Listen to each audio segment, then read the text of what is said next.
From the studios of WMNH 95.3 FM in downtown Manchester, New Hampshire, you are tuned in to the best of Matt Connarton Unleashed. Oh, we have while you do that, we have a call. Hi, welcome to Matt Connarton Unleashed. Who's this? Hi, good morning. Good afternoon. It's Paulie C. Paul Cormier, yes. Hey, Paul. Heard you last night on the Weekly Die-On. Killed it last night, actually. Yes. Always a pleasure to join those two well-steeped educational men. Yes. Well, Ben is educational. He's an educator. He's an educator. Yes. Edumacator. He's an educated guy. No, it's edumacationer. Oh, my goodness. He's all those He's things. edumacated. He's all those things and more. That's right. Yes. So I listened to the Queen thing. Yes. For those just joining us, we did play because Scumpy said if you play Another One Bites the Dust by Queen backward, you can. It actually did sound like he was saying, what was it? I heard Another One. Smoke Another One, and people don't understand, or they don't understand, or something. Yeah. I heard Smoke Another One. Smoke Another One. You know what I heard? I heard Scumpy's number one. Scumpy's number one. That's what I heard over and over again, actually. Right. Well, Scumpy is number one in our hearts. Yeah, in our hearts. In our hearts, he is number one. He'll always be number one. Even though he plays that satanic rock and roll music and did turn Michael Martineau to the dark side. Oh, boy. Yes. He did. I wonder how he actually...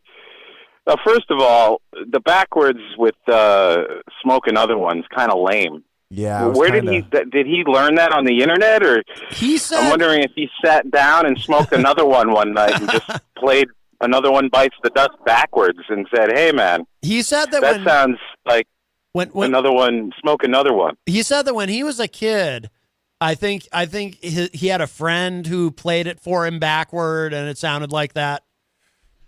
So. And what is the other thing other than Smoke Another One? What were we supposed to look for? I don't know. I don't even remember. Was it just Smoke Another One, or you said people don't understand? Yeah, something like that's what I heard. But I'm groggy. I'm on no sleep for the past 24 hours, so it might be that. Ryan Gorman just shared in the Facebook live chat a link to, and I think I may have heard this before. DJ Lobster Dust. Lobster Dust. Queen versus Satan. It's fun to smoke dust. All right, I feel like that's... I feel like I've heard this before, but I wonder if this is also based on Another One Bites the Dust. Music. When they say you turn around, you make the music. Actually, I'll play that after because it sounds like there's some talking, but I'm curious to hear it. Yeah, these rock and roll bands like Queen and Kiss and Van Halen, they're all very subversive. Do you not agree, Paul Cormier? They're all leading us down the primrose path. I totally agree, especially... that band, what is it? The Van Halen? Yes, absolutely. The Van Halen, yes. Van Halen. Yeah. Their first single was called "Running with the Devil." I mean, come on. That's exciting. Dear God, the writing's on the wall. Help us. Yes, it's quite terrifying. I wonder what happens if you play "Running with the Devil" backwards. Oh my goodness! It goes, praise God. Well, if that actually happened, as it should. Dude, that'd be crazy. Mm-hmm. I hope that'd that's what crazy. happens. All right. Well. And what happens if you played "Fat Bottom Girls" backwards by Queen? It turns out he's singing about skinny young men. Oh. Exactly. Okay. That's probably what it is. Right. Mm-hmm. I've seen memes. I'm not going to go there. Never mind. Wait. No, come on, man. No. I'm not gonna. Okay. I'm not gonna. Yeah, it's too much. It's too far. Go ahead. I'm trying to be more responsible. It's Friday. There's no need for responsibility, nor is there room for responsibility. Let me just say, people. So something about. Let me put it this way. I can do it in a less un-PC way than I was going to. Something people get wrong about Freddie Mercury is they talk about him, like people who are critical of him or critical of Queen, they talk about, oh, he wrote these songs about like fat bottom girls when he was actually gay. So that was dishonest or whatever, which is stupid because number one, it's art. So you know, it doesn't matter, right? Art can be anything about anything you want. Song lyrics can be about anything you want. But also too, Right. he was not technically gay. Freddie Mercury was No, he wasn't. He was bisexual. He had been married to a woman, so he wasn't. Yeah, exactly. You know, so when people say that, it's like, first of all, it's just a silly thing to try to pick on him about. But second of all, it's not even accurate. You know what I mean?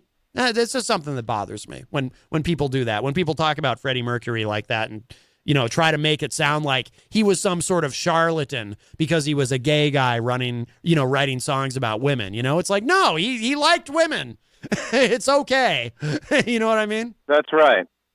Well, for a lot of people, bisexuality doesn't exist. You know what I mean? Right. Yeah. If you're into guys, forget about it. You're not into women, period. Right, yeah. You know, it doesn't matter. It doesn't matter if you've been with 18,000 women in your whole musical career or even your normal if you're with 18,000 janitorial women, I think career, you have a if it problem. be. If you've been with 18,000 women but you slept with one guy, forget about it. You're gay. Right. You are gay. That is how a lot of people think. Yeah, that is true. And Yeah. but if you've been with 18,000 women, I think you got a little bit of an issue there, Playboy. You know what I'm thinking of too is like I have a close friend. I hope he's not listening. I'm not going to say who it was, but I have a close friend who, not recently, but probably 10, 15 years ago, we were having a conversation about Judas Priest. And he said to me, he goes, you know, I used to be a big Judas Priest fan, but then once Rob Halford came out that he was gay, those songs just don't mean the same thing to me anymore. And I looked at him and I'm like, What's the difference? I didn't say to him what I was actually thinking when he said that. Bite your tongue. Because what I was actually thinking was, are you an idiot? Those songs don't mean the same to you anymore now that you know he's gay? Like, what's wrong with you? But I think I said something a little more polite, like, really, why should it matter? It's music. It's whatever interpretation you choose to put on it to begin with. Why would the sexuality of the individual who wrote the lyrics matter to you? Which was really just a polite way, to some people, all of a sudden the guitar is gay and the drum is gay Right. and the bass guitar is gay. Oh my God! Well, this Living After Midnight. You hear that awesome drum riff at the After beginning? midnight, It's he gay. says. Right. Yeah. He goes, living after midnight. Yeah.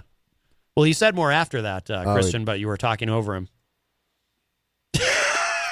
Well, I'm sorry, Paul. Yes. No, that was funny. Yeah, no, you're right. I mean, it's people need to lighten up a little bit. Right. Yeah, they do. I mean, lose the homophobia and Yes. realize that bisexuality exists. Right, Matt? Right, Matt? I don't know what. Well, What? yeah, I guess. Yeah. Well, actually, now there's also the Kinsey theory that that it's all on a spectrum. Like it's not even a matter of being gay or straight or bi. That there's a spectrum of sexuality, and that you just fall somewhere on the spectrum. Right. Well, Matt, when you and I were lovers, I don't think anybody had a problem with it. Nope. No one. Well, that's only because we look so good together. Exactly. That's right. And that was way back in the 70s during the Studio 54 days. Well, at Studio 54, I mean, that was a spectrum unto itself. I mean, anything went there. I mean, that night we had with Cher, I still think about that every day. Whoa. You're going to have to fill me in Well, on this one. she's the one who hooked us up. So. Yeah, I know. Ooh, that was a wild time. Oh, boy. Yeah. Yeah, and she still, to this day, 45 some odd years later, she can't accept that you and I can just be good friends. I know. Oh. You know how she is. Yeah, I know. She always was like that, too. She always was like I know. Ugh. The moment we met, she's like, go ahead, you guys, kiss. Mm-hmm. Go ahead, kiss. And we were like, can we slow things down, Yeah. Cher? Why don't you go back out and dance for a little while? No, you got to Do you kiss remember right that? away. that. She was awfully pushy.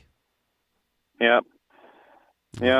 And then Carly Simon came in, and the three of us were just hanging out, having some cocktails. She was cool. Yeah, she was. She was. Yeah. I still worry, though, that song You're So Vain might be about one of us. I think it might be. I think it might be. She hasn't revealed that yet to this day, No. 46 years later. I mean, we all kind of know it's James Taylor, but she's never confirmed it. I don't want to talk about James Taylor right now, Matt. I understand. Oh. I don't either. He and I are still on, you know what happened. So forget about James right now. Right. I always thought Livingston was nicer anyway. Yeah, his little brother's a much nicer guy, Mm-hmm. much better sense of humor, Yes. much broader mind, Yes. and more fun at threesomes, quite frankly. Oh, my. Whoa. That went 0 to 100 real quick here, folks. Whoa, it's getting warm in here. That went 0 to 100 Well, are real you going to quick. deny that? Well, I'm not going to deny it, but I mean, I'm not going to confirm it, but I'm not going to deny it, certainly. Well, okay, that's fine. Plead the fifth. That's Plead the fine. fifth. Yes, yes. Oh boy. Well, that reminds me of a story that I hear occasionally on the morning show if I can find it. Which- You know the story I mean? Which one are you referring to? There are many, many stories we have on the morning show. Yeah, exactly. Did I find it? I think I found it. This one. I was in a foursome, just me and another guy, and we were two guys I never met. One guy had to be 70 years old. You know that story? Oh, yeah, I remember. It's all coming back to me now. Mr. Doyle, right? Yes, yes. Well, I mean, he'll never admit it, but we used to see him at Studio 54 occasionally. That went from 0 Of to 100 course. real quick. Yeah. Yeah. He will never admit it, but he does show up. Yes, oh yes. We have the pictures to prove it. Yep. Mm-hmm. Wow, those were good times. But he hung around all the time with Leo Sayer, the guy who sings You Make Me Feel Like Dancing. Yes. That one-hit wonder douchebag. He always hung around with him. I never understood that. man. Yes, I know. Well, they were very good friends, apparently. Very, Wow. very good I just friends. never understood Mike Doyle and Leo Sayer hanging out. Paul, it's not for us to understand. Right. Yeah. Just sitting there drinking Jamesons. Jamesons and whole milk. Yes. What kind of drink is that? It's disgusting, is what it is, Paul Cormier. But it's not for us to judge. Right, exactly. Hey, they had a good time. We watched them. It was fun. Right. They danced all night. Yes, they did. Yes, they did. Oh boy. I like flashing back like this, Matt. It's fun. I'm sitting here like, wow. Yeah, Seems like you guys had some wild days back when you guys. you were born too late, Christian. You this missed isn't out. fair, man. You missed out. I really did. Oh, the 70s. Oh, the 70s. Oh, my God, yes. The 70s, Studio 54 down in New York City. Matt and I were on fire back then. Yes. Email Barry Manilow sometime, Christian, and ask him about Barry the shenanigans that because took place Barry down there. Manilow will respond to me. No, I'll probably just get left on red like I always do. I don't He know. probably has a whole manager now. He's a nice guy, Manilow. He's a nice guy. I've heard him play. He's really good. Oh, wow. Yeah, he might not answer you because he's a busy guy, but go ahead and Exactly. email him anyway, Chris. Okay, I'll email him anyway. Yeah. Well, all right, Paul Cormier. Well, we're going to have to wrap up because Rob Azevedo is going to be coming in for Granite State of Mind. It is Friday. Oh, that's okay. Oh. You tell Rob I said hello. I've been sitting in my car now for a half an hour anyway in front of my house, so I guess I'm going to go in. That's a little weird. Wait, though. Before you go, you have something to plug, don't you? Yeah. Do I? Let me see. Oh, yes, tomorrow. Yes. Yes, I do have something to plug. Tomorrow, I will be at the annual Manchester Christmas Parade Hey, with me Peter too. White at 4 p.m. Come on down. We'll be broadcasting live for Manchester Public Television right in front of Margaritas. Say hello to us. We'll be the guys with the big, important headphone microphone things on our heads. Yes. Hey, I'll actually be in between your booth and Radisson Hotel actually filming and stuff like that because I'm working on something. Well, for you'll D3. be way on the other end, but No, we'll be thinking of you, Christian. No, I'll be okay. no, I'm going between both of them. Think I'd miss you? Oh. Or Peter? No. Peter's All with right. you, Well, right? come on down and say hi to me and Peter then. Okay. For sure. Well, very nice. Very nice. All right. So that I'm is stoked for tomorrow, man. Wow. Tomorrow's gonna be fun. The big parade. Yep. Well, and all the right. 5K. All right, Paul Cormier. Well, thank you very much for the call, my friend. All right, Matt. I love you. Take care. You too. All right, bye-bye. There you have it, folks. The bromance. That was very nice. All right, before we have to go, I do want to play this. Let's give this a quick listen here. Omen, because you're the devils, you're the demons, and you know that. Your music, rock and roll, is a satanic music.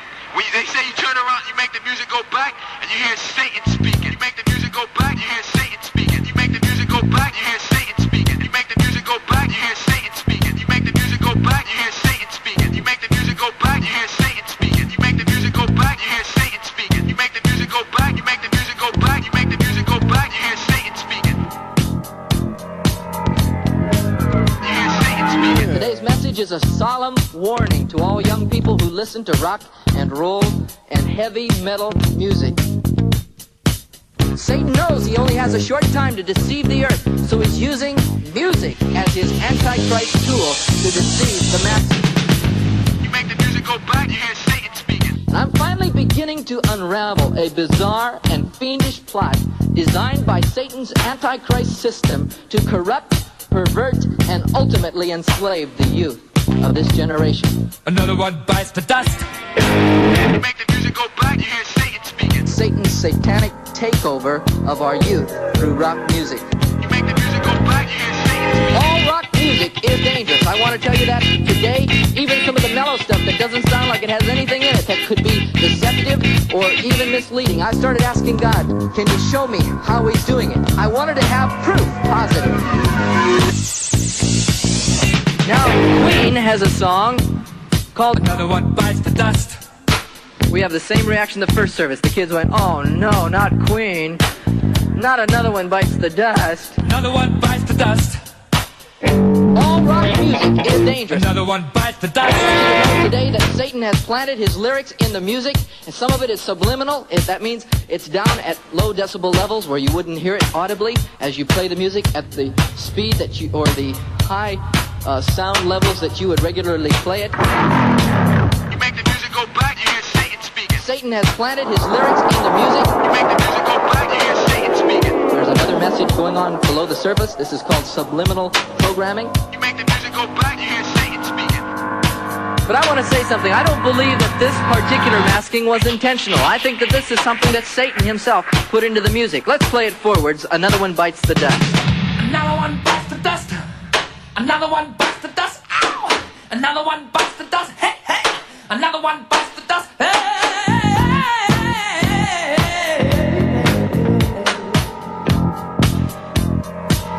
Okay, I'm going to play that for you backwards. It's the next cassette. We'll have to put a new cassette in. And on this next cassette, I want you to hear the secret message. It's over and over and over. It says, it's fun to smoke marijuana. It's fun to smoke marijuana. It's fun to smoke marijuana. You listen to it and tell me if it's not there. Let's play that.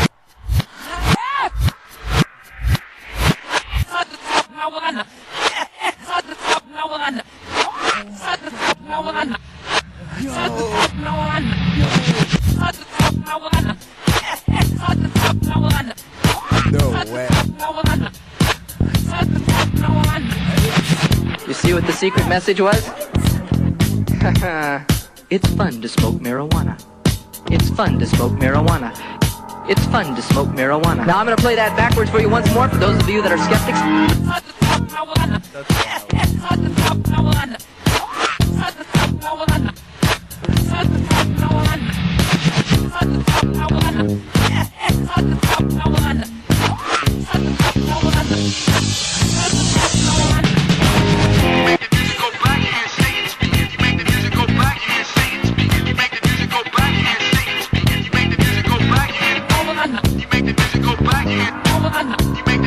This is called subliminal programming. Amen? Amen. Okay, thank you, Ryan, for sending that. But here's the trick, though. That was Yeah, but here's the trick, though. So because you hear him say, you know, that's subliminal programming. The only reason we hear it, is because he said it. right? Yeah. If See, we weren't I got listening half of for that it, message. if- I heard smoke another one. And Yeah. then after he said it, I heard it's fun to smoke right? marijuana. See, that's the That's- trick, because the pastor, with what he's saying, he puts it into our minds that that's what we're gonna hear. Mind washing and then, us over here, and dude. then Brainwash. that's what we hear. So That's brainwash, yeah, man. but yeah, that was interesting. Thank you, Ryan, for sending that, and thank you, Scumpy, for bringing that up earlier. Well, Come on down to the Hop Knot at 1000 Elm Street, Manchester's premier craft beer and gourmet pretzel bar. Tell us more, Trudy. We make our dough fresh every day. We make a variety of styles of pretzels and serve craft beer, cocktails, and a few bottles of wine. We do the traditional pretzel, and we have multiple flavors for that. We also do stuffed pretzels, pretzel sandwiches, free dessert pretzels, and pretzel knots. The Hop Knot in the Brady Sullivan Plaza at 1000 Elm Street. From the studios of WMNH 95.3 FM in downtown Manchester, New Hampshire, you are tuned in to the best of Matt Connarton Unleashed. We have a call. Hi, welcome to Matt Connarton Unleashed. Who's this? Hey, what's up, Matt? How's it going? This is Tony. Oh, hey, Tony. Wow, we usually hear from you late in the show. You're calling early. This is great. What's going on? Yeah, I know. I usually wait till the end, but I heard that intro. That intro was pretty cool regarding the Christians. Oh, that's Mrs. Betty Bowers.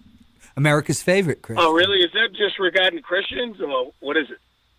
Well, Mrs. Betty Bowers, so she's America's favorite Christian. America's best Christian. No, I'm America's is her, favorite Christian. Yes. That'd be Billy Graham's son is the favorite. So yeah, you can find her. You can find her on YouTube. Cool. She's a I like satirist. that. That's pretty cool. Are you also going to do something regarding Muslims? Or we don't make, That's a or you touchy don't subject. put anything about them or make fun of them? Well, I don't think Muslims are currently engaged in a preposterous. Go ahead. I didn't hear you. Right. I don't think the Muslims are currently doing anything that's currently like I always like to make fun of the quote unquote war on Christmas because I think it's very silly. Oh, so you're not making it fair for everybody. You're just picking on Christians, or you're just making fun of Christians, or I'm not. Are you going to make fun of everybody? Well, next week. Let me answer his question, John, because that's important. I'm not making fun of Christians. I'm making fun of the concept of the war on Christmas. Some of my best friends are Christians. I just think the whole war on Christmas thing is very, very silly, and I like to poke fun at it. Yeah. Oh, do you say Merry Christmas or do you say Happy Holidays? Just curious.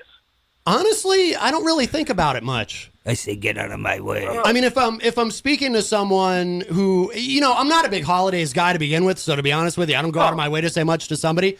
But if Did you ever get a present for Christmas? I've gotten many presents for Christmas. XMAS. Did you call it Happy Holidays or did you call it Christmas when you were little? Oh, always called it Christmas. I was raised in a Christian home, and it was Christmas. That's good. Hey, listen, I'm all open for, all this stuff, and there's nothing wrong with it. Just make sure you make it even with everybody and make sure we put on something about Muhammad. Why? And some of the Muslims as well. Tony, nobody's I don't know. insulting Christ. Buddha and the rest of the guys. Tony, I don't know if you're aware of this, but that's not how comedy and humor and satire work. There's no, equal time rule. Holy smoke. Yeah. I'm sorry, dude. There's nothing funny about Islam and Muhammad? Not to me, not particularly, no. That's not something I'm gonna do, really. Sorry. Oh. You should try it, though. You could try it. Why not? Or is that offensive to people? Probably, yeah. Oh, in doing that towards Christians is not? I'm not doing anything toward Christians, Tony. I'm making fun of the concept of the war on Christmas. Put on something about Muhammad. Why? No. Why? You have this. You're not talking about Buddhists. You're not talking about Zoroaster or anything. You have a. Can I say the word H-A-I-D-O-M? You have a thing about Muslim, right? Make sure we're doing it with everybody. That's all I'm trying to say. Why? I'm sure the listeners are probably saying the same thing, saying, Tony? Wow. There's 200 million Christians in America. Hold on. Let me talk every to him. religion. Tony, I'm gonna fair? Tony, I'm gonna take a wild guess that you're probably maybe you and one or two other people listening feel this way. When you say everyone else feels this way, I think that's a bit over the top, don't you? General statement. Yeah, I think that I think what happens is a lot of the Christians, some of them are peaceful. Everybody has their own attitude and stuff like that. But you know what it is that they won't say anything. I'm not afraid to say anything to anybody at any time, sure. whether they're Muslims, whether they're Christians. I don't care. That's what we have, freedom of speech. I'm just, I just don't like when people think they can make fun of Jesus I'm not making fun of Jesus. Make sure you put on stuff about Muhammad. I'm not making fun of Jesus. Just I'm put making some funny skits on them. Tony, I'm making fun of a very specific segment of people when I play that, and it's not even me doing it; it's Mrs. Betty Bowers. But I think it's funny. I'm making fun. All Tony, I'm saying is, could you also Tony, do that? let me talk. With Islam Hang on. and Muhammad? Let me talk for a minute, Tony. I'm going to say this one more time. I'm not making fun of Christians. I'm making fun of a very specific sect of Christians, people like Bill O'Reilly, who go around claiming that there's this secular war on Christmas, and that it is offensive. Tony, let me finish. Let me finish. Tony, let me finish. Okay? I'm talking about these people who go around. Sound like you're getting upset. Dude, it's my show. No one's forcing you. He likes the bully. John doesn't want me to talk either. It's a bully. I can't hear you that good. Sorry. Tony, listen to me. Okay. I'm making fun of the people who go around getting all butthurt because, oh my God, I was in a department store the other day and I heard someone say Happy Holidays instead of Merry Christmas. Oh, and I'm so offended by that because clearly they hate Christmas and they hate Christians and they hate Jesus because they had the temerity to say Happy Holidays. I think those people are asinine. Did they happen to be, were they Christians or Muslims? Tony, I don't care. I'm just making fun of people who propagate this whole war on Christmas idea because I think people who push that are silly. All I want to hear is, listen, if you're going to say stuff about Christians or put skits on about Christians, make sure you do it about Islam. How many times has he said this? And Buddha and Buddha. Mother Earth or whatever they are. You know, that's all I'm saying. Right, because is there some sort of war on Buddhism that I'm not aware of? I mean, you know, I'm making fun of a very specific concept, Tony. I'm not making fun of Christians. I don't know. This is United States of America. Well, dude, freedom of religion. I guess if you go to their countries, I don't think you can celebrate freedom of religion. Can you? What do you know about foreign? What do you know about foreign countries? What do you know about foreign countries? Have you ever lived in one? It depends on the country. Have you ever lived in a foreign country? Lived in one? Tony, let me ask you a question. Tony, have I? I've been there. Tony, by me. Tony, they don't celebrate. If you're a Christian, they hate you. So, Tony. Oh, sure they do. Tony, by me making fun of the war on Christmas, do you feel that I have somehow impeded on your freedom of religion by doing that? Listen, I'm not offended. I'm just calling because I heard the beginning of the show, and I was just like, wow, that was funny. I hope he does skits about Islam and Muhammad and Buddha and, you know, Mother Earth and all that stuff. Just make it fair because it's all about diversity, right? Yeah, that's not that's not how comedy works. You find comedy where you find it. No one goes out in the world and says, I got to do something funny. I'm trying to do something funny, so I need to make sure. I got to call you back because I'm just pulling them all to do some Christmas shopping. Right? Well, Merry Christmas, Tony. Man. Merry Christmas to you. Christmas. All right, bye-bye. There's a phrase down in the South. What a great way to start the show. There's a phrase down the South, but we can't say it on TV. It's actually good radio. That was great. That was great, actually. Not really. I loved it. I don't think it was. I do. This is a guy that doesn't give a damn. No, it's not that he don't give a damn. He's speaking up about something he I can't tell if he thought wrong. Like if he You're using the word think. There's no thought in what just happened. Oh my God, I just realized something. So what's Tony gonna think when Diane comes in here and we share her new Christmas music? Oh man. Is it with an X? No, it's the songs have Christmas in the title.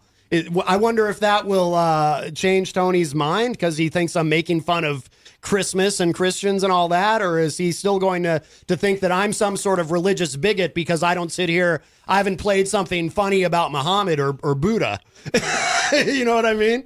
I don't know. Why would you be talking about Buddha in a country that's overwhelmingly Christian? Well, that's the thing. I mean, Well, like what would be even the point? Then you have the freedom of religion aspect, though.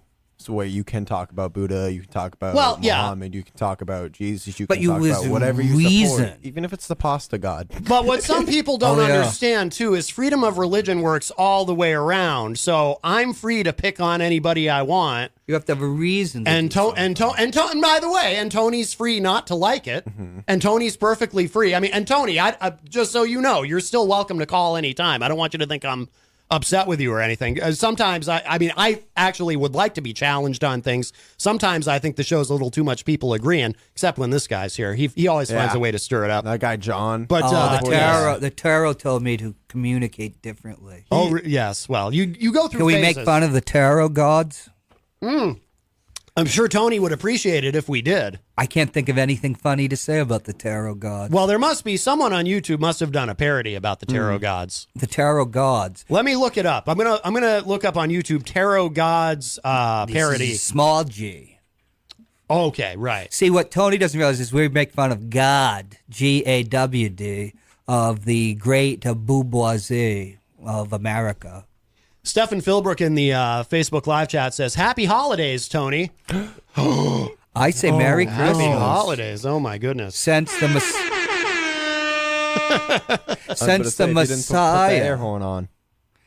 Messiah is September 15th birthday, we are kind of off the mark. There's a band called Tarot.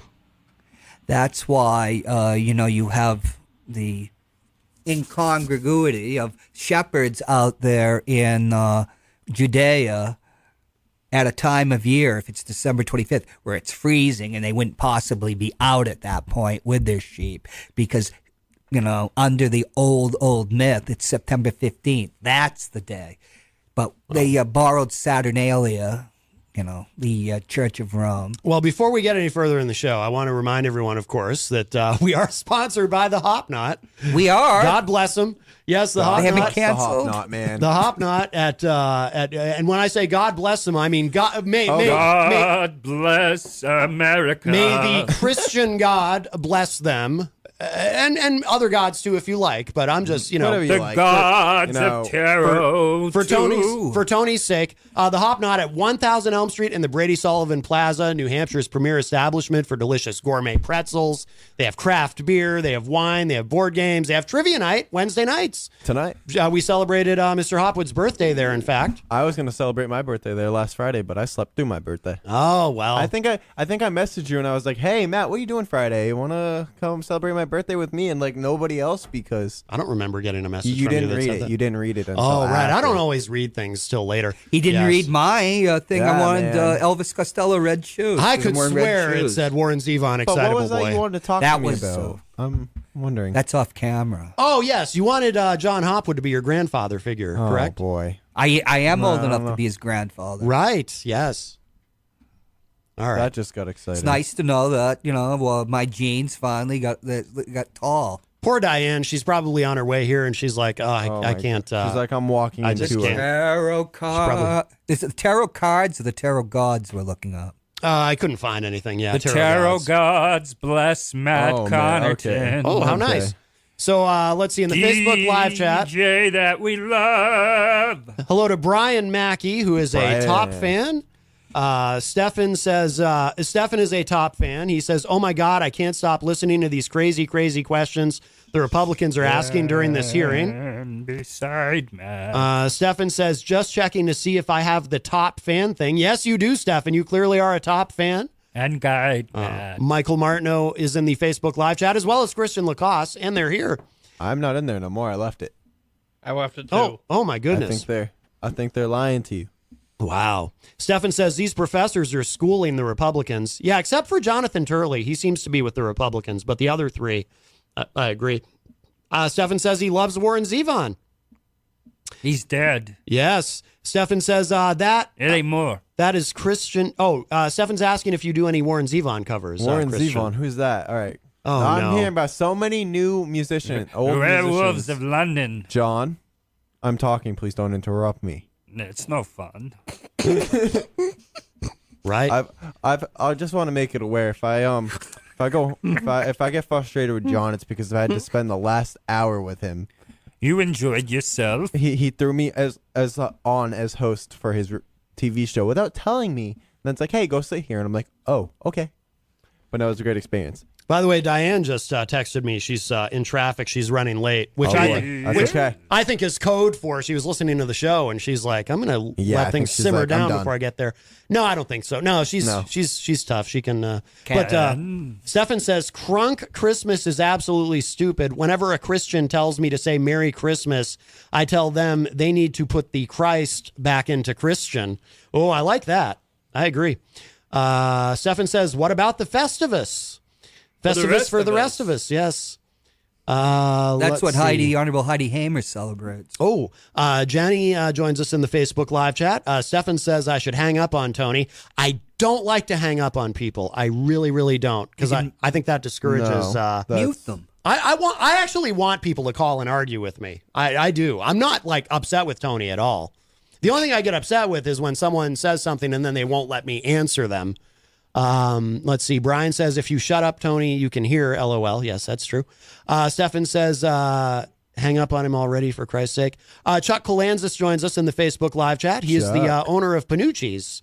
Brian Mackey says, okay, I'm going back to the TV. Stefan says, happy holidays, Tony. Oh, yes, I read that already. Happy holidays. Jenny says, hey, what about my peeps? Yes, why don't I? Perhaps Tony would enjoy if I did something to make fun of Jewish people. But, actually, we did play that. Yesterday. What was that song that you... Take a Walk on the Kosher Side. Take a Walk on the Kosher Side. Maybe I should play that right now for Tony. By somebody in the Gelfita Fish. Oh, it's very funny. Here, Tony, I hope you're listening. He's doing his Christmas shopping. Well, yeah, I know. But maybe he's listening on his phone. No, I thought this was really funny. This was something John Hopwood recommended. Here, we'll play this. It's really good.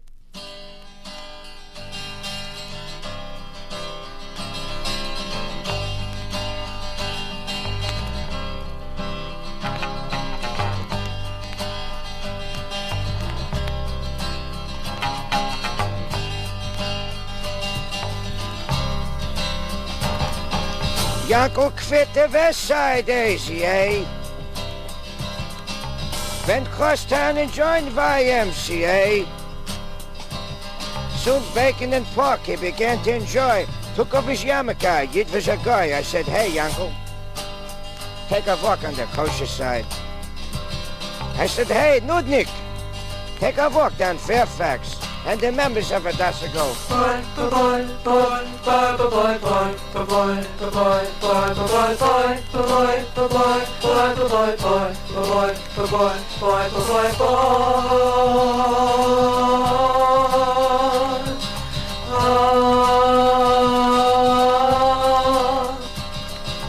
I sure was shocked when he heard the news.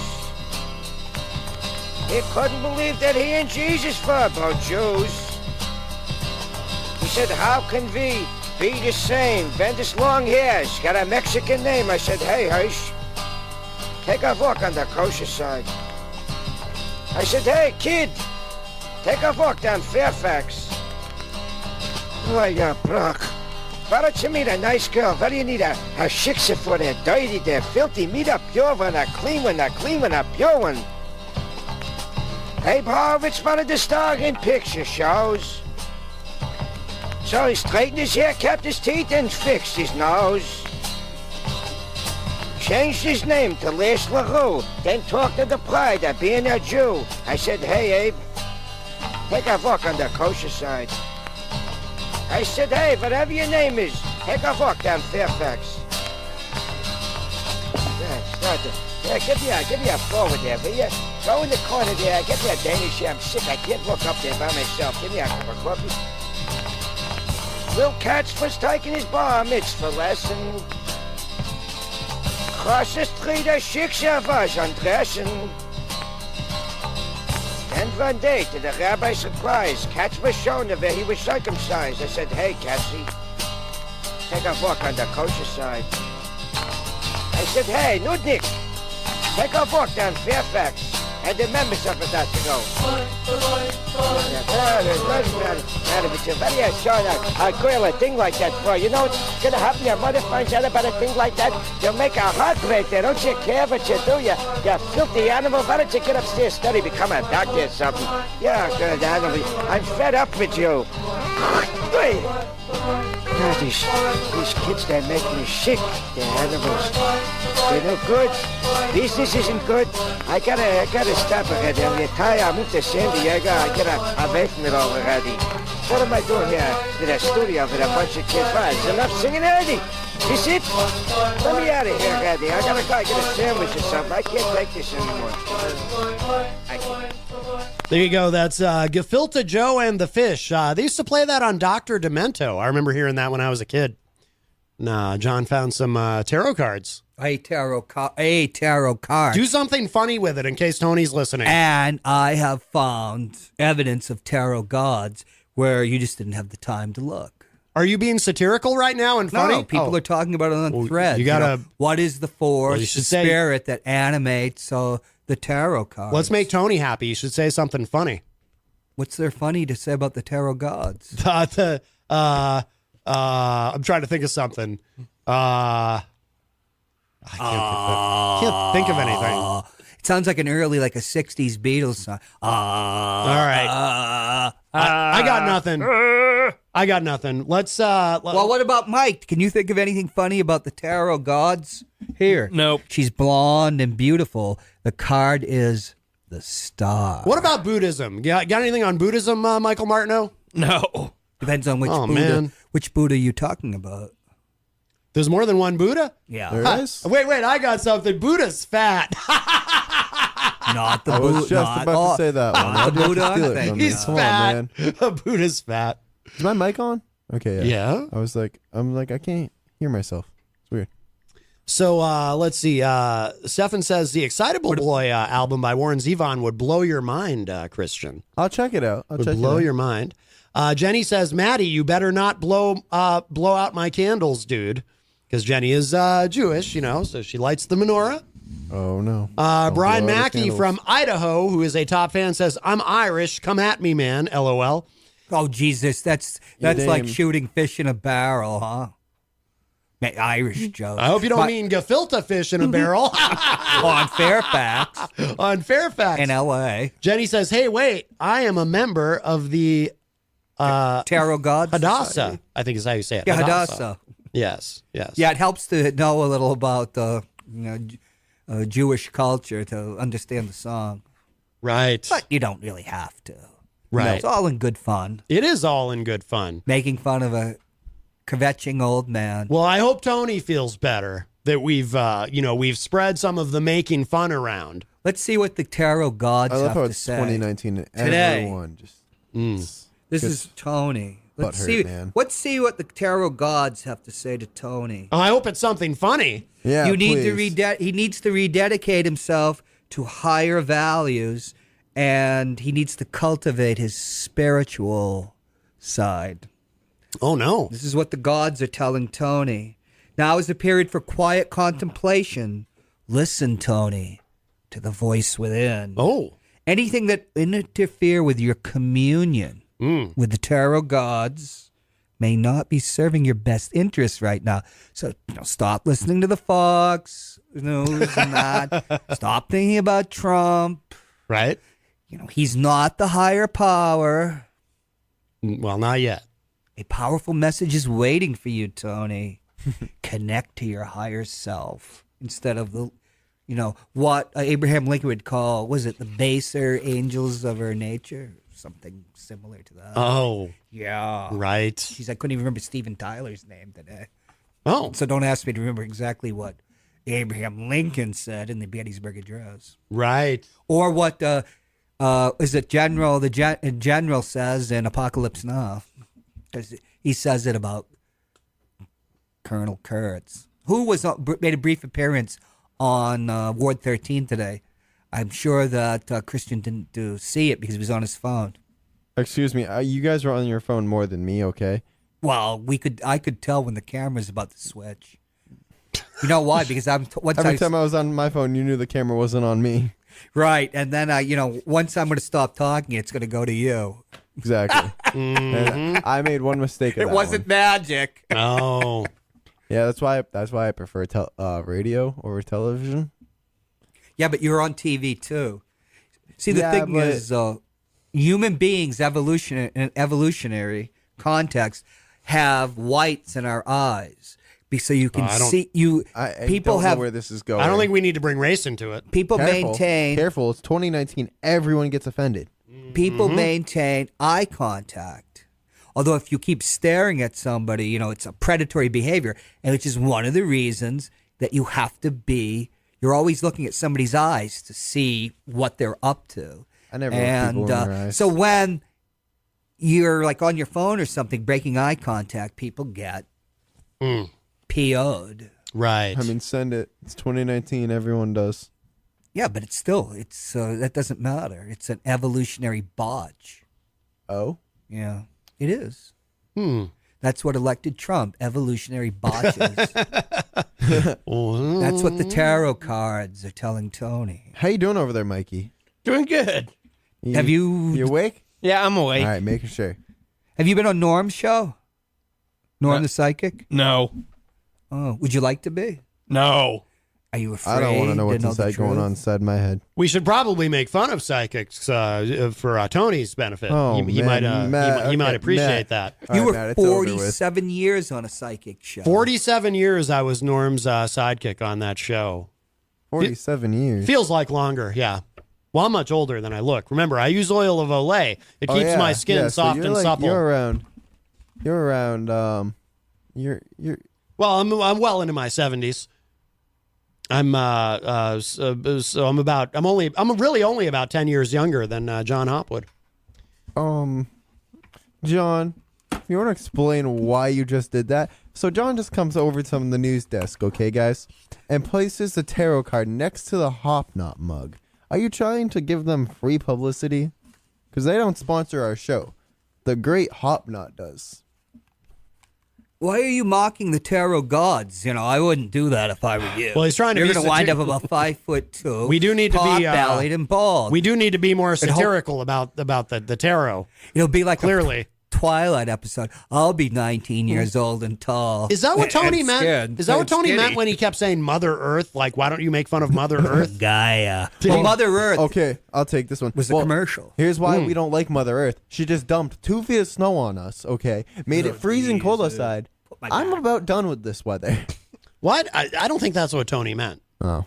Well, I tried. And give my best effort there. If you'd been watching the introductory video, you'd have seen Lucy Van Pelt expressing that sentiment. She took on Gaia, Mother Earth. But of course, there's a word that begins with a B that polite people don't use outside of a kennel. Right, yes. Well, should we make fun of voodoo? Voodoo? Oh, that's too easy. Oh, man. What about Anabaptist? We could play the song. We could play Voodoo by Black Sabbath. Oh. Or will this actually offend Tony? I wonder if Tony's offended at hearing Black Sabbath during the holidays. You're really riding this one out, aren't you? I don't know. I want to he is a loyal listener, so I do want to make him happy. Well, since the son of the morning star was beloved of God in the book of Genesis before he became Satan, one of those incredible shifts of tone and logic. The show's taking a turn. I don't know where this is going, but it's going somewhere, and I don't know where it's going, but let's send it. One has to understand that God... It only happens when John comes on the show. John hasn't been on the show in how long? Like a few weeks now, almost a month or so. Kid, you got to learn to roll. I am. Oh, Satan and God are the same entity. Oh, boy. That's the thing. So... Tony probably is a Satan worshiper, but he doesn't know it. But, just look at the twinkle in Donald Trump's eyes. Just look at the twinkle in Donald Trump's eyes. And the flaming orange hair. Right. And the photos of him with the young Ivanka on his lap. Jenny says, don't forget the Pastafarians. Yes. Yeah. They say he boiled for our sins. Yes. I also have some pasta with my show. I like spaghetti. Spaghetti and the Pastafarians. Wow, I can't say it. Pastafarians. They believe in the flying spaghetti monster. Yep. I said at the beginning of the show, I'm like, no matter what you worship, or like, even if it's a spaghetti dude or whatever I said.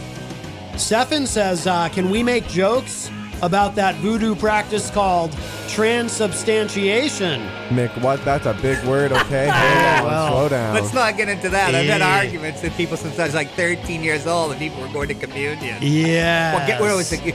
Not communion. You were going to have, is it communion when you're like 13? What's that thing you go through the catechism? They used to let them out once a week early from school. You mean confirmation? Confirmation Day. There should be a rock and roll song, a retro rock song about confirmation. There probably is. There was one on graduation day. So transubstantiation, of course, is when the priest turns the body and blood into the body and blood. He turns the wine and the wafer into the body and blood of Christ. Literally, yes. Yeah. They believe that. You believe that? Me? No. I'm saying they believe that. So I'm a recovering Catholic. You are taking this down your throat. If I cut you, gutted you right at that point, emptied your belly out, I'd find the blood and that is not radio flesh, talk. There, the DNA of Christ. That's Jesus. Awfully violent. Yeah, Well, that's whoa. Great way of doing okay. DNA research. Try to get DNA from 2,000 years ago. John. Let's recap on what you just said. You just said So if I gutted you, that's very violent. After he did the host. I don't know if I want to. I don't know. And took the sacramental wine. I'm low-key scared right now. I never drank from the wine because I was afraid, especially during cold and flu season. I mean, really. I mean, I guess in everybody theory, be sticking their fingers in that stuff, and it's like, no. Well, no, you don't stick your fingers in it. No, you're thinking you of the never know. holy water. Oh, no. When they do the whole blood of Christ. They don't touch the wine. Well, I know at my church, my old church, which I don't go to no more. The Church of Marilyn Monroe. Totally, yep. From yep. The 1975 film Tommy. Like, I know they let them dip the bread themselves. I feel like that's dip the bread. It's not up. bread. Whatever, same thing. Okay. He must be a Protestant because they call it bread. Actually, I don't consider myself religious anymore. Oh, you're gonna go to hell then. Send it, bro. Good luck in hell. Send it. I already am in hell. Oh my goodness. Stefan says when it turns into body, you become a cannibal. And Jenny says, that's what I'm saying. Drink the blood of the dead. Well, but that is what Catholics believe. Well, we wouldn't have to, you've made me think. We wouldn't have to actually gut him. We could take a large turkey baster, jam it down his gullet, suck it back up, and then do the research. All right there, John. We want to know you're killing people's fantasies here. These aren't. These are getting. This is just a turkey baster. These aren't fantasies? Haven't you ever watched like a pornographic film? People have taken bigger than a turkey baster. Well, let's not go into that. Get okay, into let's that's change for Matt the Covington. That's for That's Ryan. that's for the Ducking for Cover podcast. Yes. If y'all want to come on and talk about gutting people, I guess. I don't know. Kid, how did you wind up in this shell? You're gonna let everything hang out. I can't with you right now. Oh man. Well, I think that that explains the popularity of people like Ozzy Osbourne and, the satanic rock and roll that goes back to Elvis Presley, because they're celebrating God through Satan, them being the same. Well, Elvis, everything was nice until he showed up and started shaking his hips in that demonic fashion. Ooh, yeah. Mm-hmm. Ed Sullivan put him on a screen because he first went on Uncle Milty's show, Milton Berle, and he got 200,000 letters, and he told Colonel Tom Parker, Elvis's manager, "You've got a star here." And he said, "But they're all negative. It doesn't matter whether it's negative or positive. It's right. People were so..." And he became the king. Yes, exactly. One of only 3 kings in entertainment. Clark Gable, the king of the movies. Elvis, the king of rock and roll. And we won't talk about Johnny Holmes. Johnny Holmes? Yeah, he was called the king. Oh. John D. Holmes. You ever see Boogie Nights? Yes. It's based on John C. Holmes. Oh, right. Okay.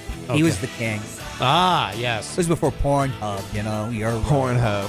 I never even knew what Pornhub was until I came on the Matt Covington show. Michael Martineau has just left the room suddenly. I hope everything's all right. Well, he couldn't get Pornhub. Oh, well, okay. He's back. Anyway. I was like, oh no, did he storm out on us? Oh no, please don't leave us. So where have you been, John Hopwood? Where have you been? I thought you asked Mike Martineau, where were you? Oh, well, I know where he was. He was out there. He's out in the hallway. Is that what Eric Gagnon does all the time? He walks I mean, out Easy G. Mid-announcement on me. No, Eric gets up and he grabs a bathroom key and then goes to the facilities. The pissoir. Oh, go open the door, Mike. Oh, there we go. Hello. So our guest has arrived. Where should she sit? She can sit right there. Oh, okay. Diane is here. How are we doing with that camera angle? Do we need someone to adjust it? Hey! No, we're all right. Put the tarot card back up. It fell down. It's staying down. We're not giving them free publicity, okay? The Hop Knot proudly sponsors us. Yes. Let them do their thing. Oh, thank you. You're gonna learn some things in life. Don't. Oh, he's screwed now. I just put whatever the you were tarot card talking in the about mug. upstairs. Yep. Yeah. Mm-hmm. Yeah. Mm-hmm. Do you believe in the tarot gods? I do in a way. There you go. When they say good stuff. Well, there you go. Yes. Well, it did have a good if message for. Well, who's that guy that called earlier? Tony. Miss, I don't know if you've been listening to the show since you've got here, but it's been a pretty wild show. Matt and someone just got into an argument. It was pretty wild. Yeah, I basically just walked into Well, things are calmed mess. down now. Well, Everything's yeah, a little settled, bit. I missed all the fun. Well, except for John over here giving me crap about tarot cards and stuff. Well, you're really rolling the dice in a bad way, dude. That's what I do. That's the game I play. Yeah. So Diane is here. Diane, Hi. I always butcher your last name. Ruggiero. Ruggiero. Am I saying that right? You did it. Ruggiero. It's perfect. You're a fan of The Sopranos. You can't pronounce an Italian name. I always think it's a soft G. I always say Ruggiero, but it's Ruggiero. As long as you don't say Ruggiero, Right, because right. then my father will kill you. Oh my goodness! Wow. And you've brought Vacuum. You've brought a mug. I brought you a present because I know you Santa love posting Paws? about your cat. Yes, yes. And look at the socks. Pull out the socks. If you're watching online, you can see the mug, the Santa And it Paws has a little mug. kitty toy. there. Yes. Oh, that's wonderful. That's wonderful. The kitties will love that. And socks that say "Holiday Hunk." Wow. Are you sure these aren't for Easy G? Easy G. Eric Agnon's not here today. But no, thank you. Thank you so much, You're welcome. Diane. That's wonderful. I very thanks much for having appreciate me it. on. Of course, of course. Well, you're always welcome. Thank you. But of course, we're going to feature some of your music today. Thank you. What's before we play something? What's been going on? It's been actually a very long time since you've been here. What, like a year? It's- 2 years. I think no, it hasn't been no, 2 years. a year and a half. No, I think you were here because I have an email from you from back in January. I Oh, you think sent my email. That's a year. Well, when I search your name, they all come Gotcha. up. No, So I'm kidding. because I was looking for the music. Gotcha. Because you sent a few things. I know. Was I being crazy? No, Sending you all this stuff? that's good. It's good that you sent several things. Hey, no, did you fail to cover the spread or something? Or did do somebody you mean? break one of your fingers? Oh my gosh! You know what I did? Thanksgiving, I tried to catch a knife. what? I have a scar from that too. No, it wasn't like that. It was like impulse. Like I'm dropping the knife, and I went to try to grab the handle, and it's like razor sharp, and so that's funny. Wow. Oh, I stopped the knife thrown by a woman. That was a long time ago. Wow. 18. Jeez. Let me Pellets see. are Where's your hot-blooded. scar? You have a scar? It's there. You can barely see it now. Okay. But that's 42 years ago. Wow. Celts are hot-blooded people, huh? Yeah. Oh. A lot of Celts in northern Italy. Really? Oh, yeah. I have You to see get to- red-haired, blue-eyed, and blonde. you know, because they integrated with the Norway, right? Well, there's Sweden? an alpine.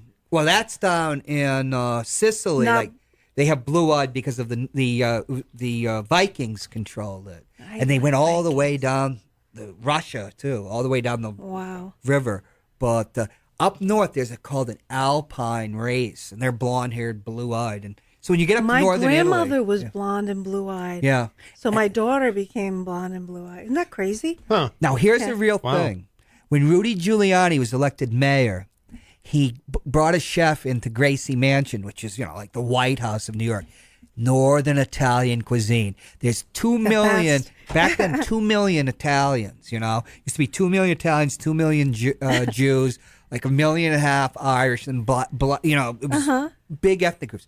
All the Italians were angry because, most of the Italians that came here were from Naples and below. Naples, that was all my family. Yeah. Yep. Right. Come on down to the Hop Knot at 1000 Elm Street, Manchester's premier craft beer and gourmet pretzel bar. Tell us more, Trudy. We make our dough fresh every day. We make a variety of styles of pretzels and serve craft beer, cocktails, and a few bottles of wine. We do the traditional pretzel, and we have multiple flavors for that. We also do stuffed pretzels, pretzel sandwiches, free dessert pretzels, and pretzel knots. The Hop Knot in the Brady Sullivan Plaza at 1000 Elm Street. From the studios of WMNH 95.3 FM in downtown Manchester, New Hampshire, you are tuned in to the best of Matt Connarton Unleashed. And I am not alone. Michael Martineau is at the news desk. How are you, sir? Doing great. Do you have anything you'd like to apologize to your meme for today? I actually talked to my meme today. You did talk to your meme? Yeah. Did she ask about me? Yes, she did. Ooh, really? Are you saying that just to, perk up my ego? Or if you are, you're not supposed to admit it. Or she said she always loves when I'm on the radio, and she loves listening on K-Cow. Yes, K-Cow, our new affiliate in Dallas, Fort Worth. KCOW, yes. See, so I was telling the truth about K-Cow. Yes, you were. Your meme confirms it. Yes, it's all true. K-Cow, the biggest talk and country music station in all of Texas. They have us on a loop. They carry the show live, and then they just play it over and over again, although they do include some a little bit of country music in between the airings of the show. A little bit of I don't know, a little bit of Vince Gill, I think. It is Vince Gill, right, Michael? Sure, why not? Yes. Please ask your meme to confirm that next time you speak with her. Well, that's wonderful. And how is she? She's doing great. Good. Yes. Well, I hope she keeps listening. Yep. Hello to Meme Martineau. Is that her actual name? No. Okay. Well, close enough. Sure. She'll know who I mean. Yeah. Clearly. Yes. Well, that's wonderful. That's wonderful, Michael. I have to reboot this. This computer over here is rebooting. We're still going out live, but it was doing that weird thing where it was playing my intro music and it was like stuttering. I'll edit that out of the podcast because that's just annoying. But anyway, so welcome everybody. While that finishes rebooting, I'll give you all the numbers to call. You can call us live at 603-250-6007, 603-250-6007. Also, you can send a text. We have a text line for the show, 617-917-4476. You can tweet me anytime at Matt Connarton, but if you tweet me during the show, I'll read your tweet during the show. And of course, you can email me, matt@ipmnation.com. So there is no shortage of ways to get in touch. And of course, we are proudly sponsored by the Hop Knot at 1000 Elm Street in the Brady Sullivan Plaza, right across the street. You can see I've got my lovely Hop Knot mug here. The Hop Knot, of course, Manchester's premier establishment for delicious gourmet pretzels. They have craft beer. They have wine. They have board games. They have trivia night Wednesday nights. Let's see. They've got a $7 lunch special right now going from weekdays, 11:30 a.m. to 4 p.m. And then they've got happy hour from 4 p.m. to 7 p.m. weekdays. Lots going on. And they've got the big ugly sweater party coming up on December 20th at the Hop Knot. And the website, if you want to check them out online, is thehopknot.com. And knot is K-N-O-T, as in pretzel knot, thehopknot.com. And it is a wonderful place. Have you been there, Michael? I have not. Oh, you're missing out. I would have thought a man about town as yourself would have been there by now. Maybe in my future. Yes, maybe in your future. Well, that's exciting. In an alternate universe, you've probably been there in the past. If you believe in that. Do you believe in do you believe in the multiverse theory Like, do you believe that there could be an infinite number of Michael Martineaus or even an infinite number of your meme out in all these multiverses, all throughout space and time? Yes. There could be a version of you in another universe where you are president of the United States. And in that universe, you could be getting impeached. So that's my segue. You like that? Yeah. Actually, I'm actually still rebooting this computer, so I'm sort of stalling a little bit. But anyway, we'll say hello to everybody in the Facebook live chat. Jenny is in there. Jenny's the first one in today. Jim Bellet or Bellat. Jim, I haven't seen you in forever. It's nice to see you in there. I never did learn where the how to pronounce your last name exactly. Is it Bellet? Is it Bellat? I'm not sure. I've always just known you as Jim. But I please clarify. I want to make sure I'm putting the emphasis on the correct syllable. Jim says, with all this impeachment going on, you seriously think Donald Trump is going to be impeached? I don't think so. He will be our next president. Well, Jim, my prediction is, and I don't know how often you get a chance to listen to the show, but my prediction is and has been and continues to be, I mean, yes, the House clearly is going to vote to impeach him, the democratically controlled House. However, he will then be acquitted in the Senate. I know John Hopwood, when John's on the show, in fact, we had a big argument about it one day. He kept telling me, oh, no, that the Republicans in the Senate they'll convict him. You don't know history of this and that. But I think John Hopwood might be the only person I know who actually believes that Senate Republicans will vote to convict him. No, I mean, it's easy to see, how this is going to turn out. He'll be impeached in the House. He'll be acquitted in the Senate, and that'll be it. And I do agree with you. I don't like the guy, so I take no joy in saying this. But I do agree with you. He will win re-election. My argument being, well, what I predict will happen, this is what I believe, is that he will once again lose the popular vote, probably by a larger margin this time. But he'll still carry all the same states, because he can lose the popular vote, but if he carries all the same states, he'll be able to win re-election. So, and I do believe he will carry all the same states because, looking at the polling data and also too, just kind of gauging how people seem to feel about Trump, how Republicans feel about Trump. I mean, he's got, typically between an 85 to 90% approval rating among Republicans. And, so there really is, essentially he can do no wrong as far as Republicans are concerned. He is your exalted hero if you are a Republican. And you will, most Republicans I know are, I always say, well, let me put it this way. I don't know too many Republicans who simply like Donald Trump. Most Republicans I know are deeply in love with him, and they will stick by him through anything and will question nothing. The best example of this, and if you're a longtime listener, I'm sure you've heard me say this before, but the best example of this that I can come up with is the farmers. This trade war with China has decimated the agriculture sector in this country. Farming bankruptcies are at record highs, and farmers in the Midwest are getting killed by this trade war. It's been absolutely horrible for them, and yet the polling data shows that the farmers, they'll blame anyone but Daddy. They will not blame Trump.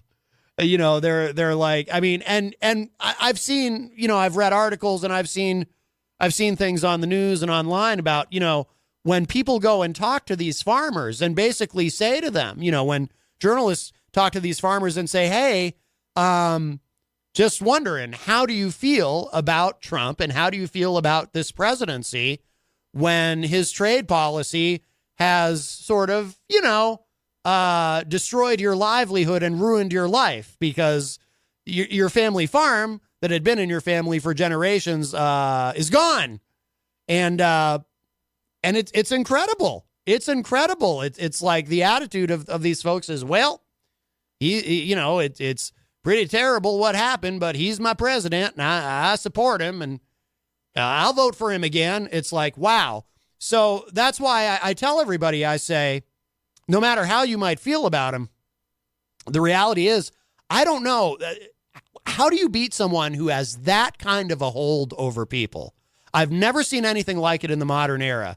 I mean, I can kind of think of other examples in history, but I've never, but I'm going to avoid making that because it's that comparison overtly because it's too easy and everyone does it. And I don't mean to be cliche, but in the modern era, I cannot think of another example. I mean, Ronald Reagan, revered by Republicans. Republicans used to love Reagan. Saint Reagan. Ronald Reagan would be envious of the love and adulation and unquestioning devotion of the MAGA folks. So, because Donald Trump can ruin your life, destroy your livelihood, and you'll still support him, even if that happens. The farmers are proof of that. So he'll still win those states, even the states where the agriculture sector has been just wrecked by this trade war.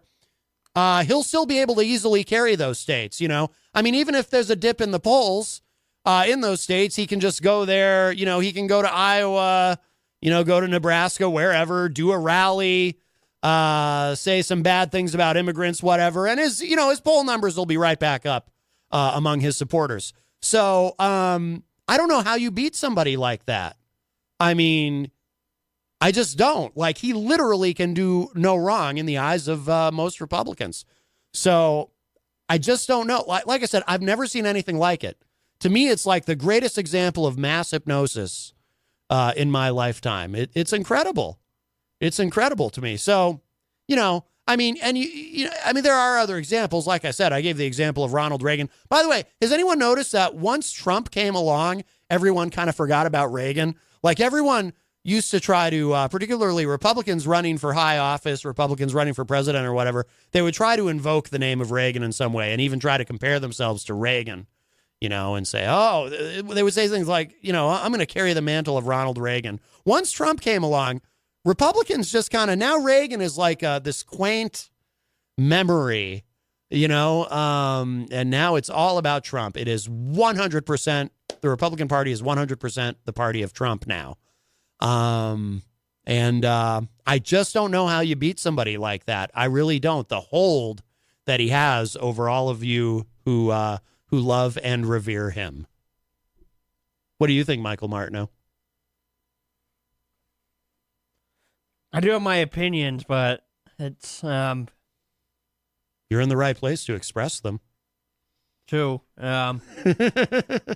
If you want to. I haven't really chose who I'm going to vote for yet. Ah, all right. Well, might I suggest? I have a suggestion for you. I'm not trying to tell you to vote for it, but there's a certain gentleman who wears a boot on his head, who I think is would be a fine statesman. If I may humbly suggest, Mr. Vermin Supreme. Remember that time I went to that Andrew Yang event at Electric Avenue? Yes. Basically, he was there too, and I got $2 from Vermin Supreme. 2 butts? Cigarette butts? No. $2 bills. Oh, $2. Well, very nice. Yeah. Well, you're supposed to donate to him, not the other way around. That's interesting. Wow. That makes sense, though, because Andrew Yang's going to give you $1,000 if he's president. Hey, welcome to Matt Connarton Unleashed. Who's this? Hey, it's Jenny. Hey, what's up? Well, I was listening to you, and honestly, you're right in the sense that when I was a Republican, we always talked about the the 12th Amendment of Reagan. You never speak ill of another Republican was the number one rule to follow. You could have a disagreement behind closed doors, but don't bring it to the House floor. That was you have Trump, who will call a Republican a never Trumper and not patriotic, and leave all of those people behind and basically push them out of the party. That was essentially I ended up out of the party. That was Reagan's. I know I'm not alone. Reagan's 11th commandment: "Thou shalt not speak ill of another Republican." Yes. Right. That was like drilled into my head. Yeah. It was really a big deal. It would be considered absolutely disgusting behavior to rip into another person on the floor. But if you wanted to have it out behind closed doors, that was fine. Right. Yeah. Well, I mean, it's all. It's a whole new world. It's Trump's world now. It's Trump world. Very exciting. Definitely not Reagan's Republicans, that's for sure. No. I mean, and I'm not a great, no great fan of Ronald Reagan, but he certainly comported himself with much more. Well, I think really any president comported himself with more dignity than the current commander in chief. But character doesn't matter. I guess. Absolutely. I mean, I gotta say, really, kudos to the guy, because I thought Clinton would take it out of the park with the blue dress, but nope. Trump figured out how to top that one even. Oh, yes. I'll let you get back to the show, guys. All right, Jenny. Thank you for the call. Bye. Bye-bye.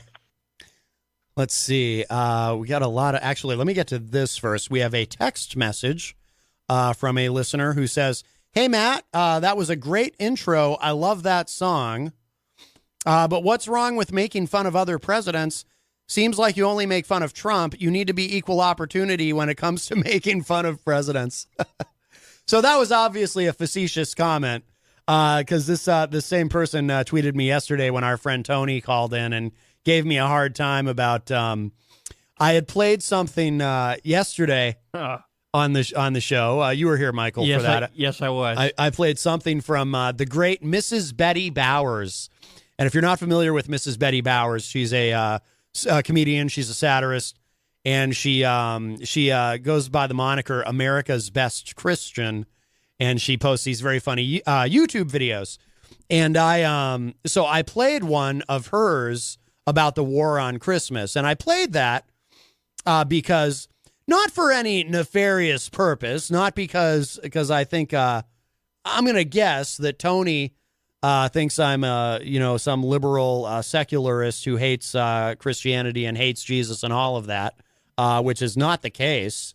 I actually really dig Jesus. I like him. I like Jesus so much. I think it would be fascinating to actually treat other human beings in the same way that Jesus did in the Bible. But that's not really the cool thing to do these days. But I think it would be awesome, to actually give a crap about other human beings. But I know a lot of folks who are really into Jesus aren't really into that part of Jesus. So anyway, and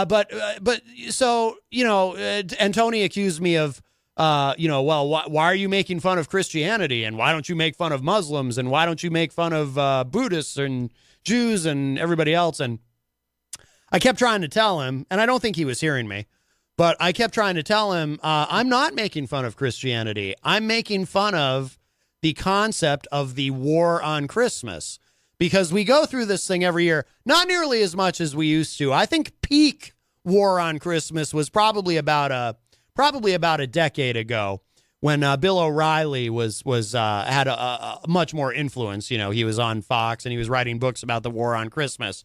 The idea, and for anyone who isn't familiar, the basic precept of the war on Christmas is the idea that, if someone says Happy Holidays instead of Merry Christmas, because maybe they want to be inclusive of everyone, or maybe don't want to offend someone who may not be a Christian, who may not celebrate Christmas. And of course, it's absurd on multiple levels. But the idea is that if someone actually says Happy Holidays instead of Merry Christmas, that person is a liberal, atheist, Christian hater, Jesus hater, who also probably hates America and thinks that we should all be communists and live under Sharia law, or whatever it is these people think about all the terrible things that you're supposed to believe about someone who says happy holidays, if you dare say happy holidays to another human being.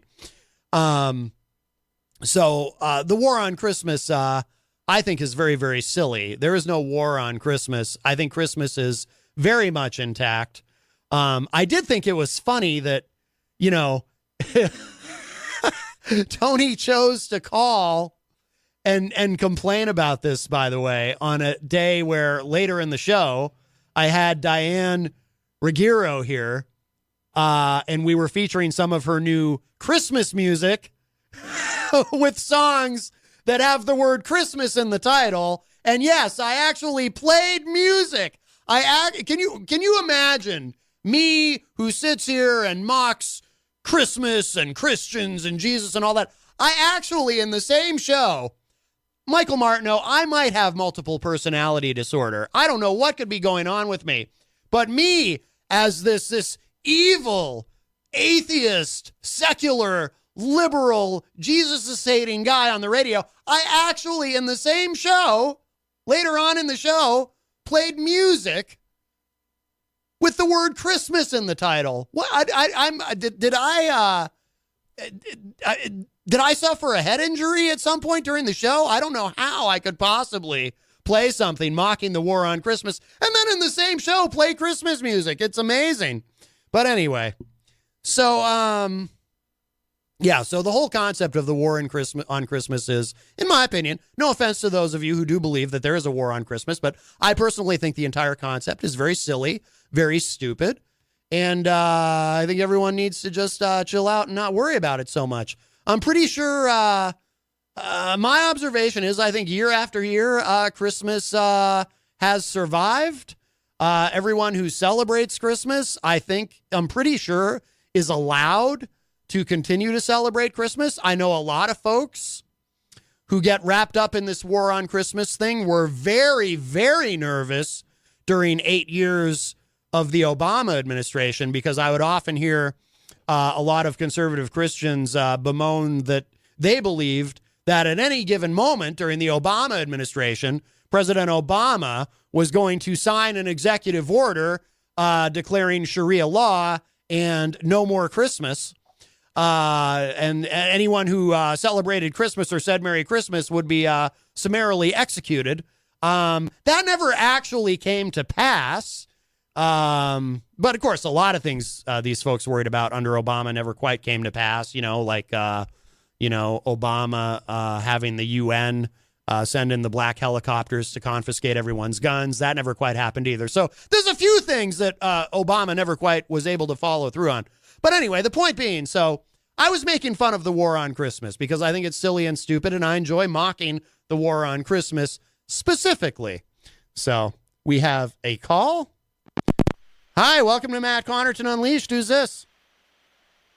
It's Easy G. Oh, Easy G. By the way, Easy G, Merry Christmas to you, my friend. Merry Christmas. Yeah, hey, happy holidays. Whoa, What? No. Oh, my God. Whoa, Easy G. Easy G, I had to stop your theme music. Did you just say...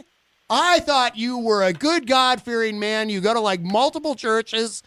Nothing wrong with a happy holidays. Happy holidays, Easy G. Have you suddenly turned to the dark side?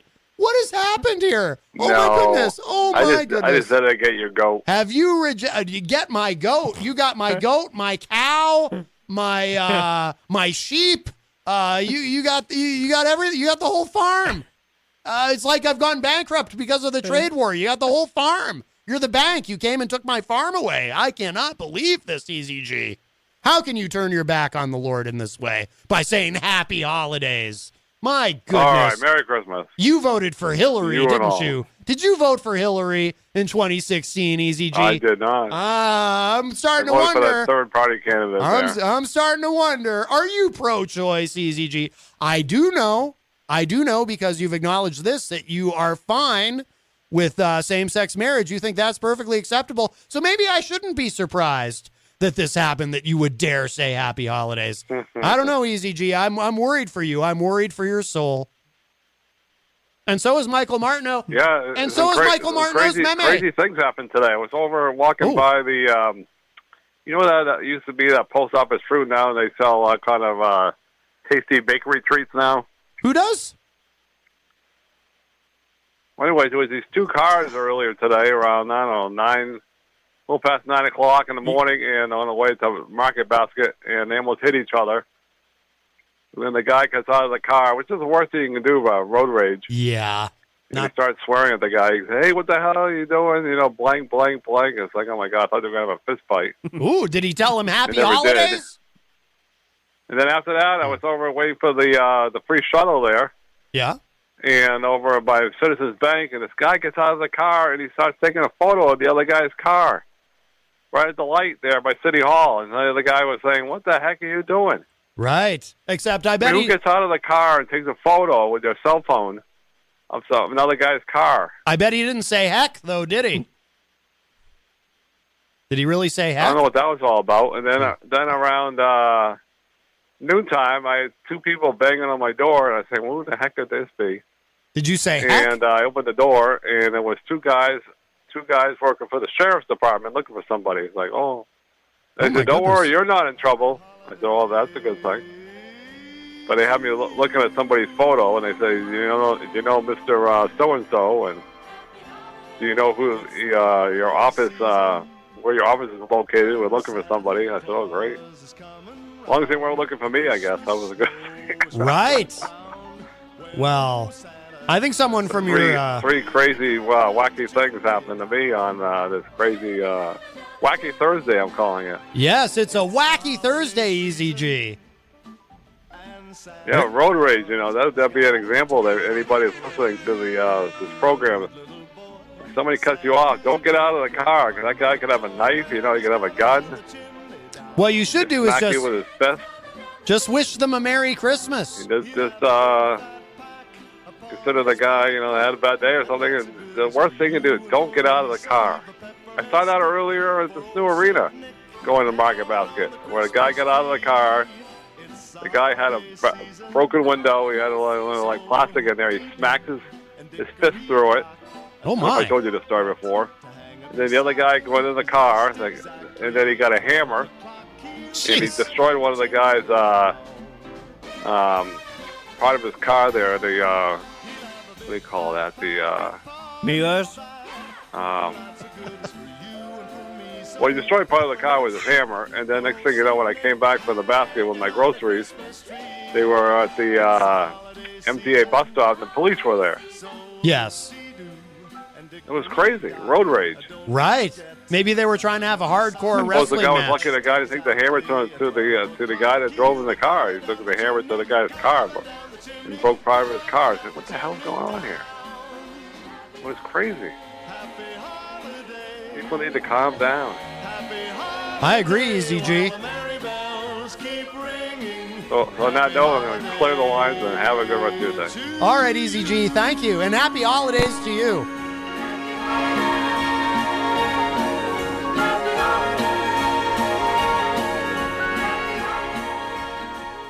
A little Andy Williams there. I hope our friend Tony's not offended. Do you think we've offended Tony with the Happy Holidays song by Andy Williams? Hopefully not. It'd be pretty weird to be offended by Andy Williams, would it not? Do you even know who Andy Williams is? You're only 25 years old. A wee lad, a young urchin. I recognize the song. That's all I need to know. Yes, the song has been, that's a song that has been done by many different folks over the years.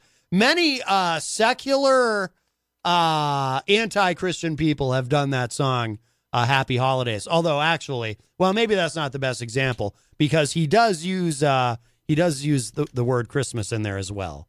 He works in some Christmas, I think, to hedge his bets because he doesn't want to end up in hell for saying Happy Holidays. Let's see. In the Facebook live chat, hello to Stephen Philbrook, who is a top fan. Stephen says, impeachment, impeachment, impeachment. Yes. Wayne Noel joins us all the way from Michigan. Thomas Massengale joins us all the way from across the pond. Wayne says, here we go again. Impeachment, impeachment, impeachment. Stefan says, I totally see the impeachment path to go exactly the way one of your listeners that called in last week. I believe he said that it would pick up speed once articles of impeachment were drawn up and that it would go to secret ballot. I don't remember the caller's name, but his path totally makes sense. Yeah, you know what? I forget. That is a good point, Stefan. That's a great point. And I forget now who it was who said that. And I'm not sure exactly what would have to happen for it to go to a secret ballot. But that is the one thing. Actually, if that were to be done somehow, and I don't know how that works. I don't know the mechanics of how you get to being able to vote via a secret ballot. But if it were a secret ballot, then you might actually see a conviction of Trump in the Senate. Because my theory is that these Republicans in both the House and Senate probably really would love to throw Trump overboard and have Mike Pence as president. Because Trump has made their lives kind of miserable. Right? So I think they would love to do that. But I don't know. I don't know exactly how that works with the secret ballot. And I don't know I haven't heard anyone talking about it other than the caller you're mentioning, Stefan. So I don't know if there's any chance of that happening. But assuming that there is no secret ballot, it'll just be, Trump will be acquitted in the Senate.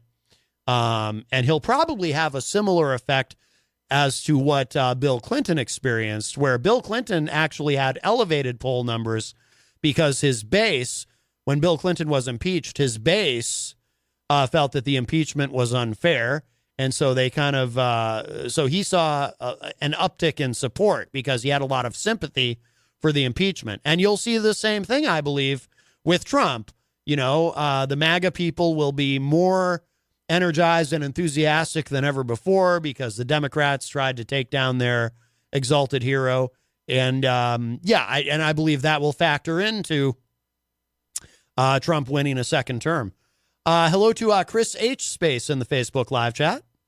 Wayne says, by the way, I should plug Chris's band, Edgewise. Great band. Jenny and I went to see them recently. They opened for LA Guns at Club Jewel here in Manchester. Let's see. So Wayne says, these same pro-impeachment fanatics are also going to be the same that are shocked and cry when they realize the consequences when impeachment fails in the Senate. Well, I disagree with you in one sense, Wayne. I don't think they're going to... Oh, yeah. Okay, it depends on who you mean. But you know what? I mistook your statement a little bit because when you said these same pro-impeachment fanatics, I took that to mean the current members in the House who are voting who will be voting in favor of articles of impeachment. They know how this is going to turn out. That's why Nancy Pelosi, I believe, why she was so resistant to this initially, because it's obvious how this is going to turn out. You know, they'll vote to impeach. It will go to the Senate. The Senate will acquit him. But yeah, I do think that, Democrats voters who are thinking that this is going to somehow, and I think a lot of them are probably savvy too. I think broadly speaking, most people realize where this is all headed, but I'm sure there are some people who really think, oh yeah, this is going to get Trump when the reality is it's just not. It's just not. Stefan says, oh, I really doubt this. But, I mean, it would be tantalizing to see this play out. Stefan said he will resign. Pence will pardon his federal crimes. Then he will need to face the music for his non-federal crimes. He will cry and beg for leniency. I don't think Trump will resign, no matter what. I just don't think so.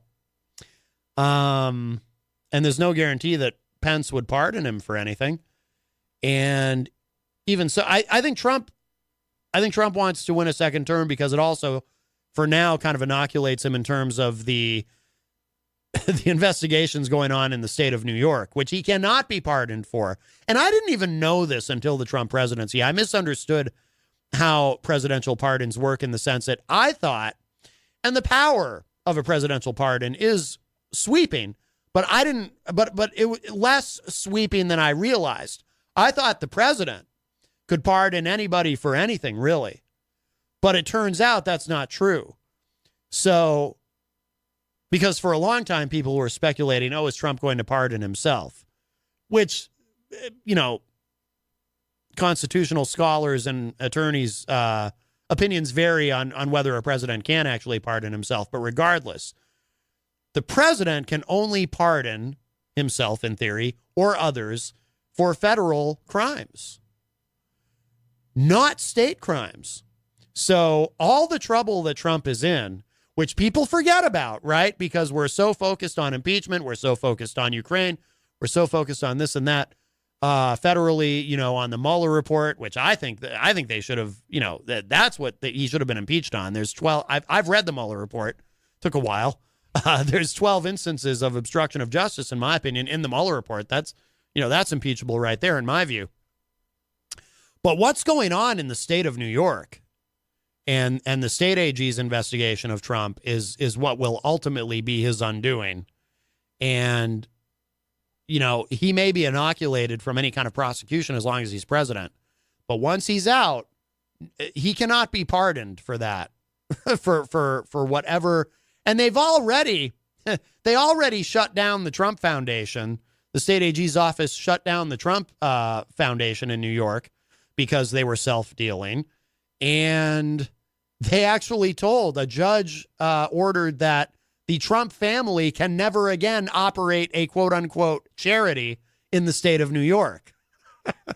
Because, if you're going to open a charity, you can't use it as a criminal enterprise. You're supposed to actually use it as a charity. The law is pretty clear on that, apparently. So the Trump family can no longer operate a charity in the state of New York because they got caught, doing dirty with it previously. So it's not supposed to be for your own enrichment. It's supposed to be, it's a charity. It's supposed to help other people. So that gets a little sticky. Jenny says Reagan would be sick to his stomach, as we talked about when she called. Stefan says, how long can we pay farmers $18 billion to not farm? Yeah, that should be maddening to everybody. Of course, MAGA people don't mind, but you have a trade policy. You have Trump's trade policy, which has destroyed so many American farms. But to try not to make them too mad, they're getting government subsidies to try to make up for some of their losses. So, in case you didn't know, our tax dollars are being used to subsidize these farmers as they're taking these enormous losses because of Trump's trade policy. And, I know Republicans probably don't mind that because, number one, it's Trump. And number two, the very concept of fiscal conservatism is all but dead. I mean, it's fiscal conservatism is it doesn't really exist. Actually, Greg Moore from Americans for Prosperity, he was on the show once. This was a while ago, and he actually said that Bill Clinton was the last fiscally conservative president, a Democrat, because Bill Clinton actually ran a surplus. Reagan was no fiscal conservative. Again, we go back to St. Ronald Reagan. He ran up huge deficits during his presidency. George W. Bush ran up huge deficits. We had 2 wars going on. They didn't even put them on the books. They were not included in the budget. They were just sort of magically somewhere else. And of course, that costs tremendous amounts of money. And, and then that continued with Obama. And now with Trump, we have the largest, we're running the largest deficits in American history under Trump. Yeah, but nobody cares about that anymore, I mean, if you go back to Dick Cheney famously said, deficits don't matter. essentially taking the same position as the Democrats, because Democrats always say deficits don't matter. You can just print more money. Well, apparently that's what Republicans think now, too. Every once in a while, I'll hear a Republican say, well, I'm concerned about the deficit. Really? No, you're not. The only time Republicans are worried about the debt and the deficit is when a Democrat is president, because then you have something to use against him. As soon as a Democrat's not president, y'all just stop caring about the deficit and the debt. It's the most phony thing in the world. At this point, I just roll my eyes whenever I hear, well, unless it's someone sincere, of course, like Dr. Jeff Cassell. He genuinely does care about the deficit and the debt, but he also acknowledges that his fellow Republicans have been completely phony on the issue. Ed Murphy joins us in the Facebook live chat. Ed says, I wish people a happy birthday, Jesus Day. Well, I think that's even nicer than saying Merry Christmas, and certainly far more accommodating to our Christian friends than Happy Holidays. I still can't believe Easy G said that. Oh, Ryan Gorman joins us in the Facebook live chat. Ryan, hello. It would be wonderful to have you back on the show sometime. It's been too long. Tony Petrello is also in the Facebook live chat. Tom Blanchard joins us in the Facebook live chat. Tom says, wouldn't it be funny if he resigned and then turned around and then run for president again and then he won again? I don't know if it would be funny. That'd be pretty weird. That's like an acid trip of a theory. But I do wonder, though, I guess technically he could do that. Yeah. Right? Because he wouldn't have... Because if he resigned before this upcoming or the election process, but if he did it before... Yeah. Because think about it, if we resigned before any of the primaries or even the general election, because he wouldn't be, if he resigned from the presidency, gave up 4 years and then came back, would that make sense? Yeah, in theory, I guess he could even just resign whenever he wanted, and then Pence would be president, and then he could just run. He could run. He'd still win all the primaries, and he'd still be the nominee. He could resign and then be the nominee again for this election. Yeah. In theory, I mean, I don't know what the point would be, but it'd be pretty weird. But we were talking earlier about the multiverse theory. Yeah, there could be a universe where that's actually happening right now, where Trump is on live television tendering his resignation, and then runs and wins again. Yeah, that could be happening, Michael Martineau. Yep. We don't know. We don't know. Let's see. Ooh, it's already almost the top of the hour. This is flying by today. Flying by. Let's see. Do we have a new? Oh, yes. I wanted to address this too. This came to us on the text line. Someone says, hey, Matt, that was a great intro. Oh, I'm sorry. This is part of the message I left earlier, but I never answered this person's question. So at the beginning of the text, they wanted to know who the song was that I played during the intro. Or maybe they do know and they're just commenting that they like the song. But that was Randy Rainbow, for anyone who doesn't know who's interested. The song I played at the top of the show, If You Ever Got Impeached. That was the great Randy Rainbow, who I think is very, very funny. And, of course, you can find Randy Rainbow on YouTube. We'll take a break in a couple minutes, but first, because this kind of relates to what we've been talking about, this is from my favorite website, and hopefully yours, rightwingwatch.org.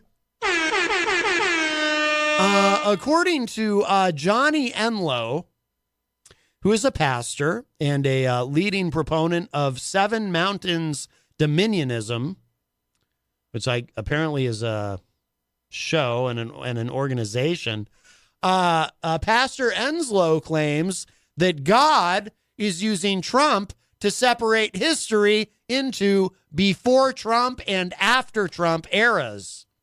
So that would be very exciting. So we could actually, I guess, what he's suggesting is God is using Trump to, I guess we'll be starting over at year one, and it'll be year one AT after Trump.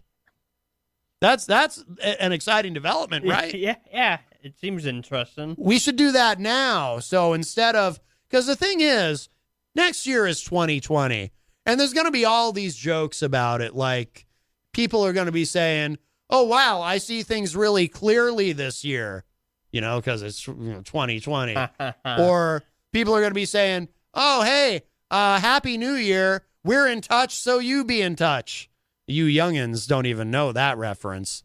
But they used to say that at the end of a program called 2020 on ABC on Friday nights.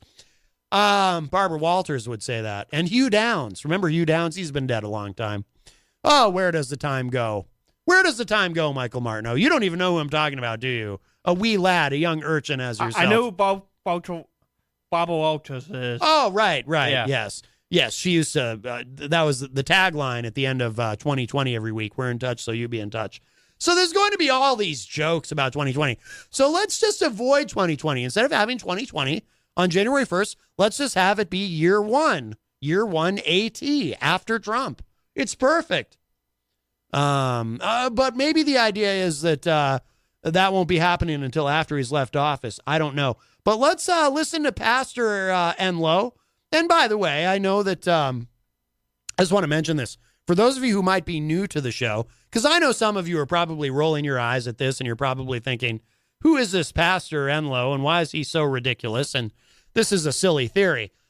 And I agree, you're probably right. But for those of you who are new, we do have kind of an unofficial policy on the show. In an instant like this, I'm going to play the audio for you. I believe that it would, especially in the spirit of the holidays, including Christmas, in case Tony's listening, I believe that we should listen to this and listen to Pastor Enlow, not only with open minds, but with open hearts, shall we? So let's listen to him explain the new system of before Trump and after Trump. This is very exciting if this is true. I was asking the Lord about it. He hadn't told me, and I was like, Lord, you still haven't showed me. And then on March, right when I'm saying that, I have this. It's not an open vision, but it was a vision. Oh. And in the vision, I see this circular mountain that goes up, and there's a path all the way up. And at the top is Donald Trump, and he's on a motorcycle. And he's on a motorcycle, and he's making a lot of noise with it.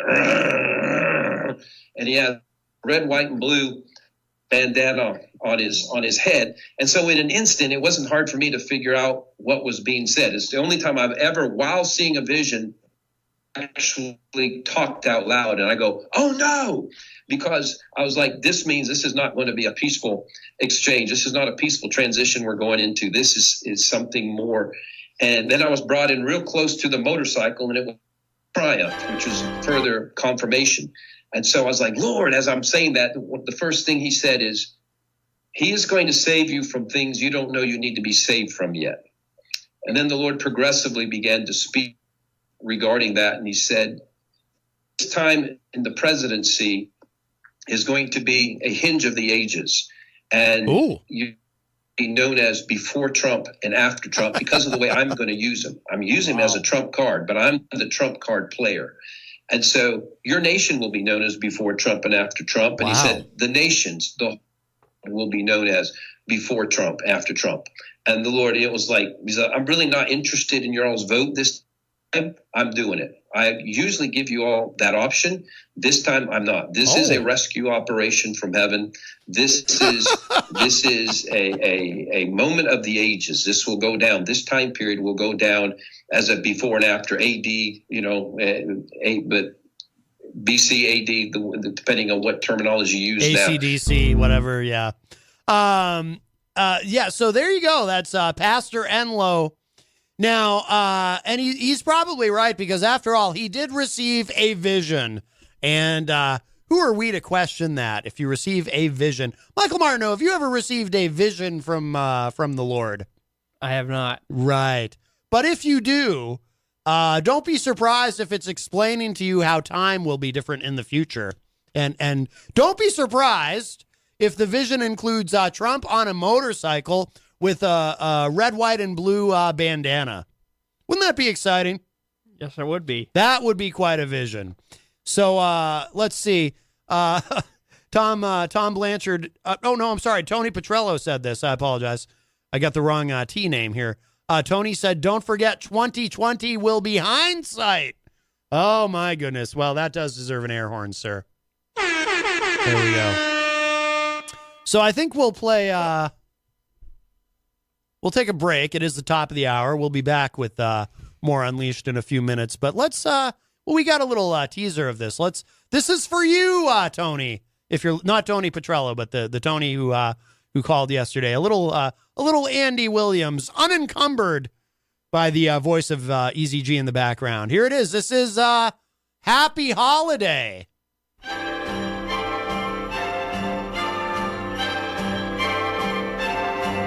Happy holiday. Happy holiday. Happy holiday. Happy holiday. While the merry bells keep ringing. Happy holiday to you. Happy holiday. Happy holiday. It's the holiday season. And Santa Claus is coming round. The Christmas snow is white on the ground. When old Santa gets into town, he'll be coming down the chimney down. He'll be coming down the chimney down. It's the holiday season. And Santa Claus has got a toy for every good girl and good little boy. Santa's a great big bundle of joy when he's coming down the chimney down. When he's coming down the chimney down. He'll have a big fat pack upon his back, and lots of goodies for you and for me. So leave a peppermint stick for old Saint Nick hanging on the Christmas tree. It's the holiday season. The holiday season. So whoop-dee-doo and dickory-dock. Don't forget to hang up your sock, 'cause just exactly at 12 o'clock he'll be coming down the chimney down. He'll be coming down the chimney down.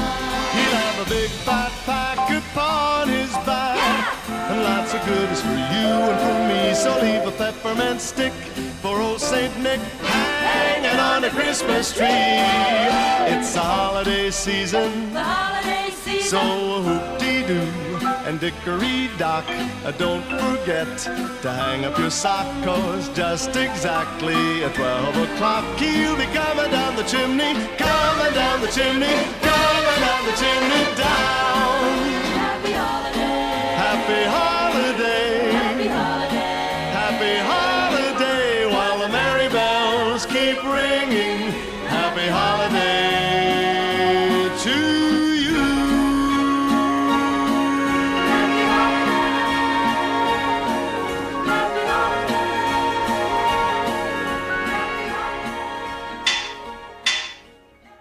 Come on down to the Hop Knot at 1000 Elm Street, Manchester's premier craft beer and gourmet pretzel bar. Tell us more, Trudy. We make our dough fresh every day. We make a variety of styles of pretzels and serve craft beer, cocktails, and a few bottles of wine. We do the traditional pretzel, and we have multiple flavors for that. We also do stuffed pretzels, pretzel sandwiches, free dessert pretzels, and pretzel knots. The Hop Knot in the Brady Sullivan Plaza at 1000 Elm Street. From the studios of WMNH 95.3 FM in downtown Manchester, New Hampshire, you are tuned in to the best of Matt Connarton Unleashed.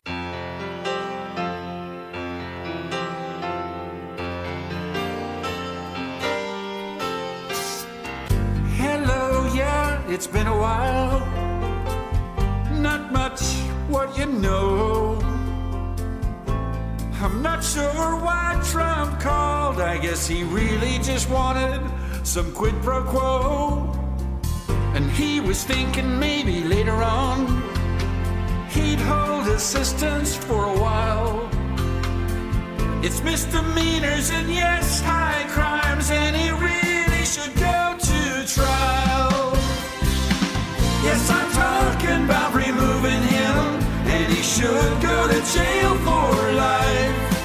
And there are polls that are showing he's going down, and I'd impeachment tonight.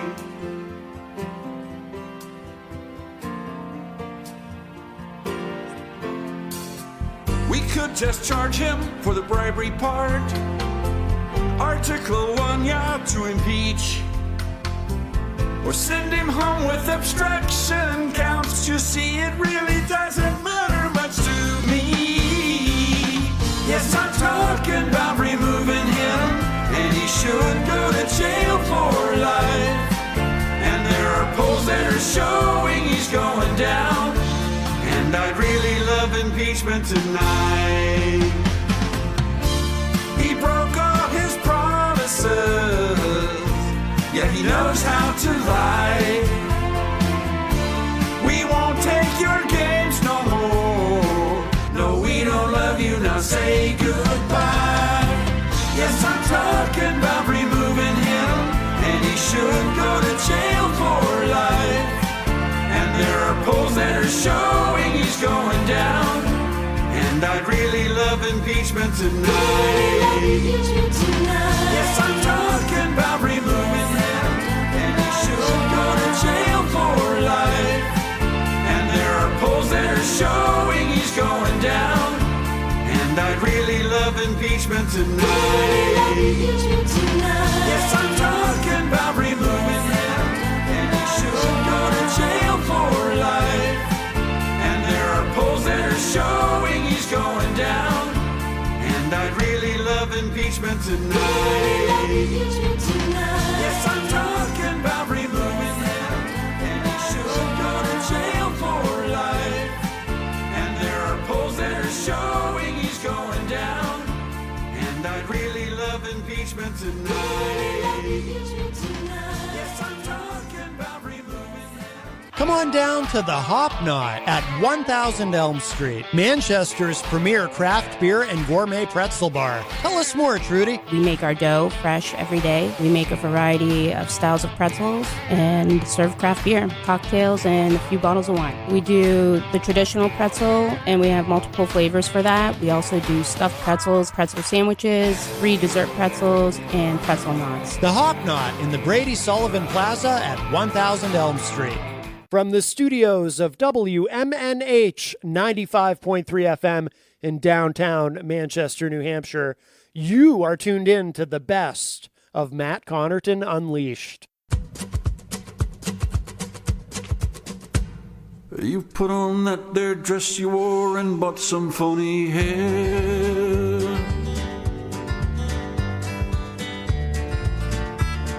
Rudy, are you contemplating asylum over there? The writing on the wall says Trump and you are going down. Oh, Rudy, don't take your phone to town. It wasn't you who started that Ukrainian quid pro quo, but you were proud to act for Trump and be his favorite hoe. And it's hard to understand you, man, your brain's been martinized. Oh,